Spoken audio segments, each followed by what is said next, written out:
Thank you, Mr. Speaker. I like the parting shot by Senator Sifuna. He's craving love from the government so that he can love back. Mr. Speaker, I'm very sure there is nothing out of order there. Mr. Speaker, first of all, I want to, from the onset, declare that I fully support the recommendations by the Senate Committee on Finance and Budget on the division of Revenue Bill 2025. Mr. Speaker, I want to say a few things. One, the committee has given us a very elaborate and scientific account of why they are proposing 465 billion as the allocation to counties in this coming financial year. Mr. Speaker, first things first, I like the keenness of the committee, because on page 8 of their report, paragraph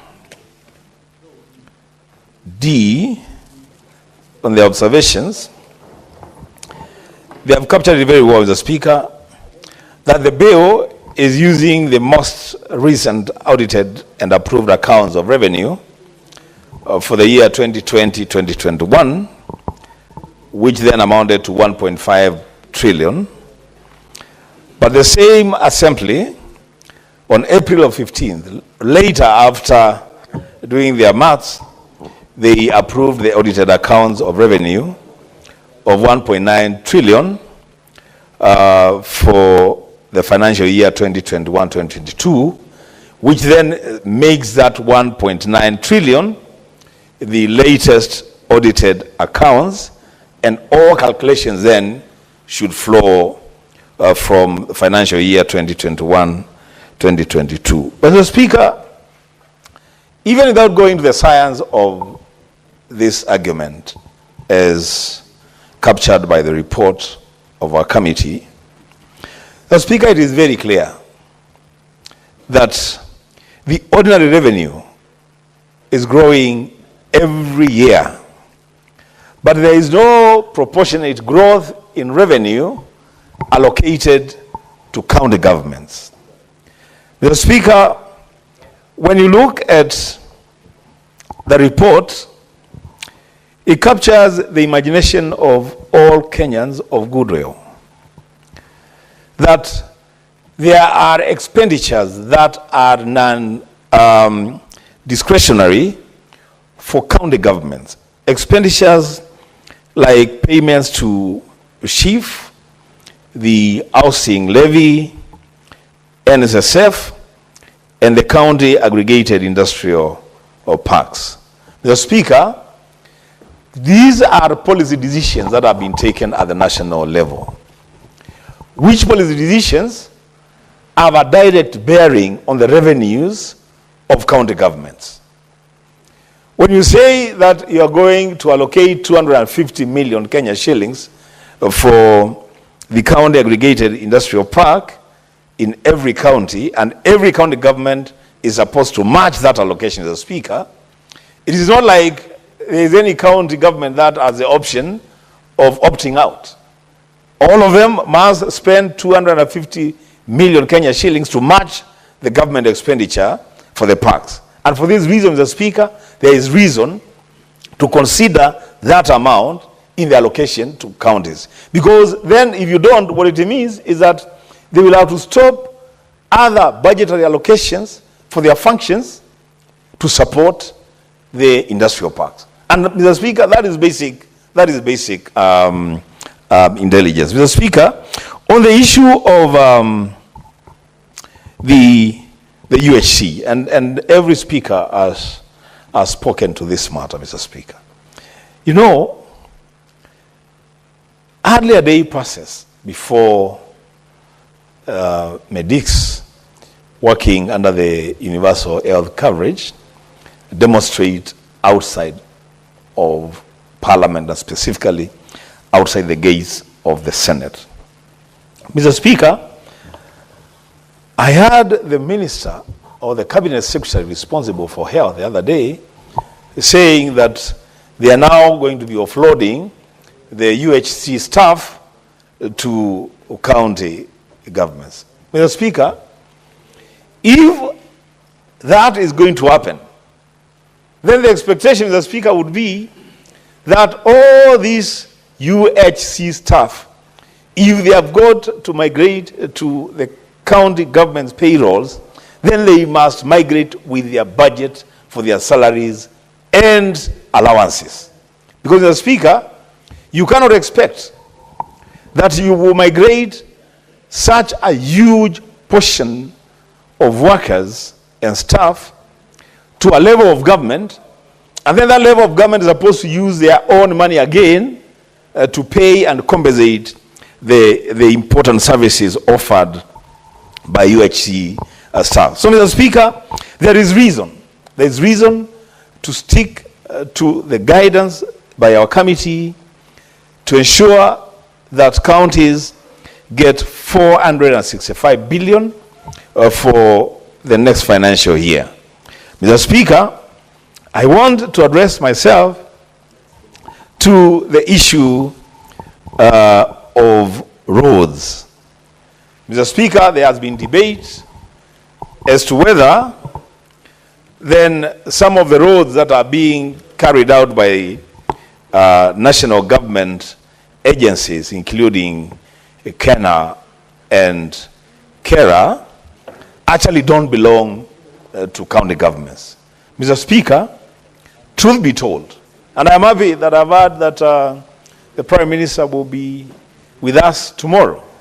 We'll have a conversation about these issues because I know this is a matter that is very, very dear to him. On the issue of monies allocated to roads in this country, Mr. Speaker.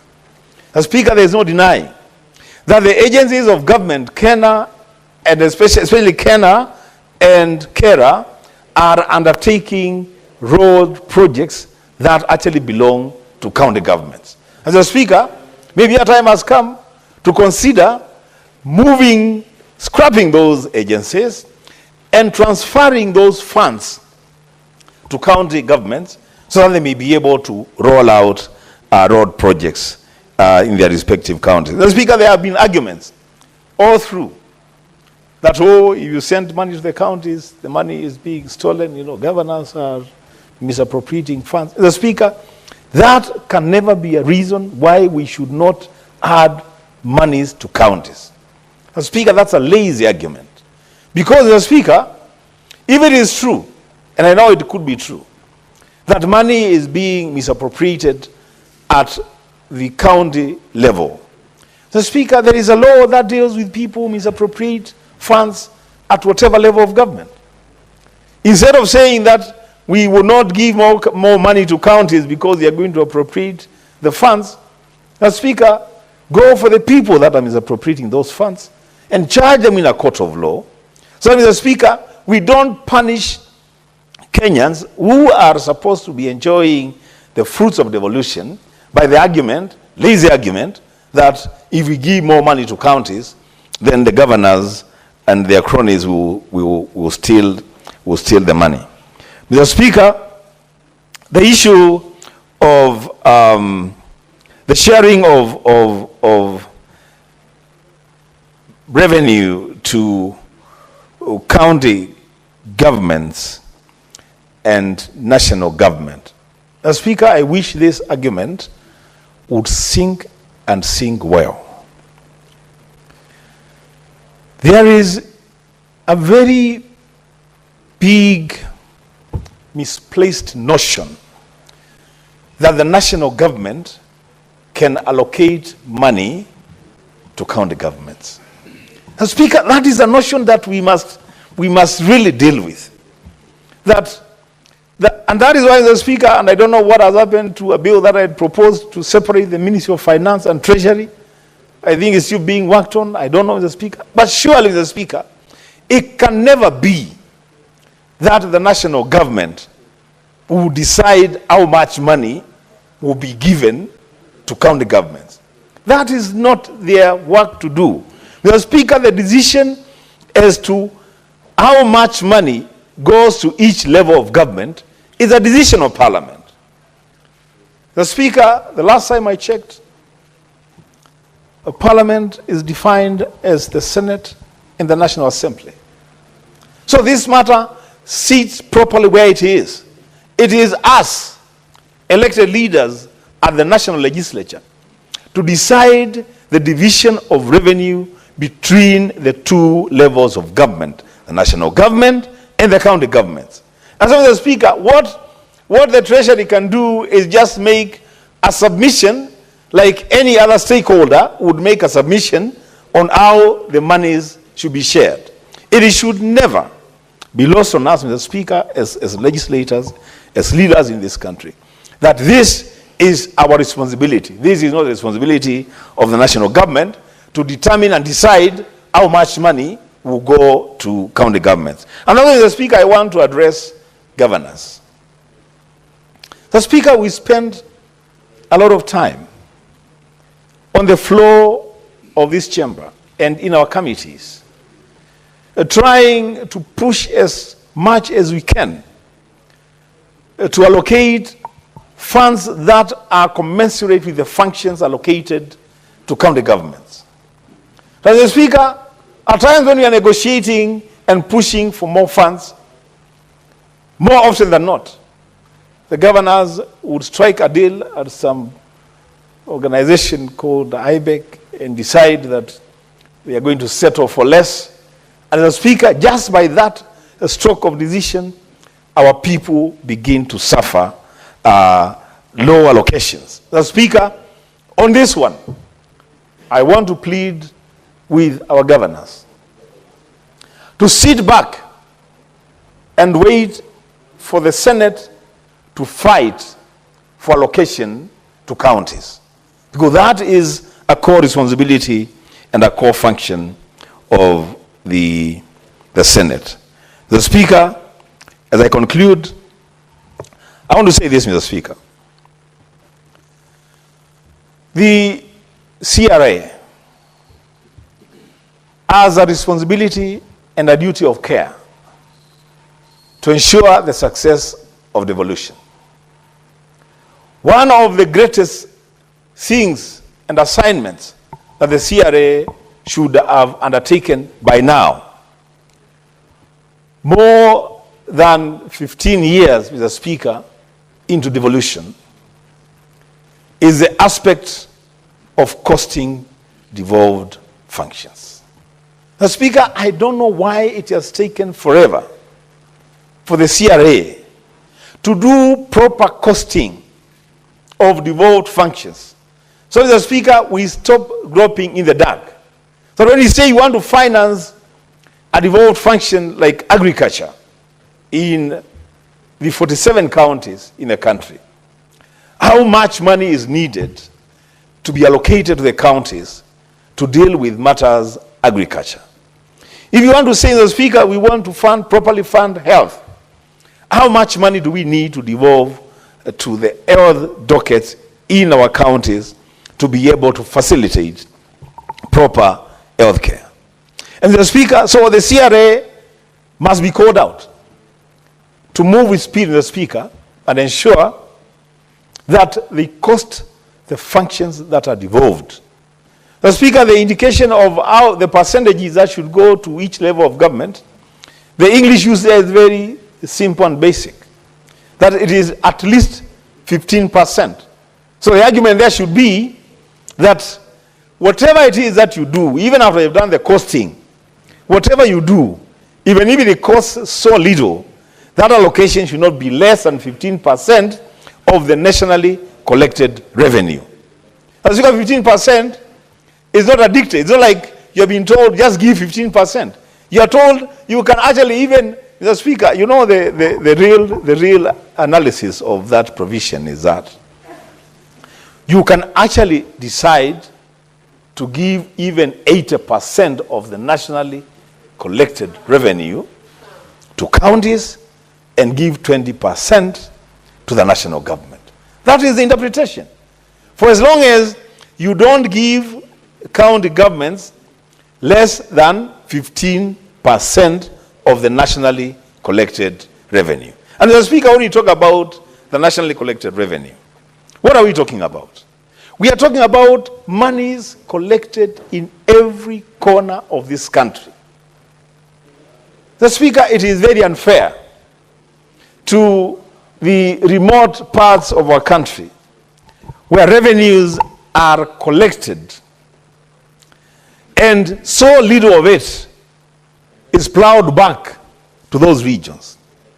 The people, Mr. Speaker, of Kaningo in Mwingi North, the people of Usweni, Mr. Speaker, who are your neighbors in Mwingi North, the people of Athi who border Kibwezi and Makueni County, Mr. Speaker, those people contribute to the nationally collected revenue in this country. And those people, Mr. Speaker, they need the monies plowed back to them for service delivery. And that's why we say, Mr. Speaker, on the issue of roads, it is actually ridiculous that we will collect money from all over, including the RMLF. And again, I'm very, very happy that the Prime Minister will be here tomorrow. I'm very sure he's very passionate about the matter of the RMLF. And Mr. Speaker, you collect money from all over the country because vehicles are being fueled all over the country. Then you take almost the entire amount of money and you give it to national government road agencies to roll out projects. But the people, the bulk of the people who have contributed to that fund continue to suffer bad roads.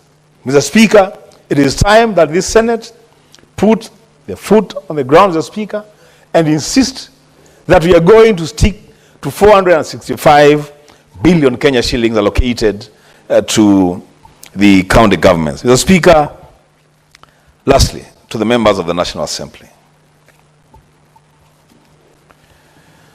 we will take the invitation to go into mediation on this bill.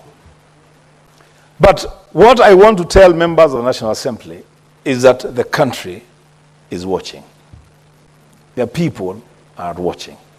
I don't know what it is that Kenyans living in counties, and every Kenyan lives in a county. I don't know what the problem is that the members of the National Assembly have with devolution. As Speaker, I have said before, I want to go back on record, that actually the biggest enemies of devolution in this country, first in that list is the National Assembly. Why would you want to allocate less money to roll out functions in your constituencies, functions that are affecting your own family members, your own constituents? Because as Speaker, if we send more money to constituencies, to counties, and this money is used to roll out health programs, to do water projects, to do, Mr. Speaker, issues with roads. It is the people in the constituencies represented by members of the National Assembly who stand to benefit. I don't see why we should be having this argument all the time, every year, that we must fight over division of revenue. And every time this fight comes up, Mr. Speaker, the National Assembly is allocating less money. The Senate wants more money. I don't know why this battle is important, but Mr. Speaker, because we have been invited into this battle, we are going to get into the ring, we are going to fight, and we're going to win for the Kenyans living in our country. Mr. Speaker, with those many remarks, I support the report of the Finance and Budget Committee and the proposed amendments to the bill. I thank you. Very well. Senator David Wakoli. Thank you, Honorable.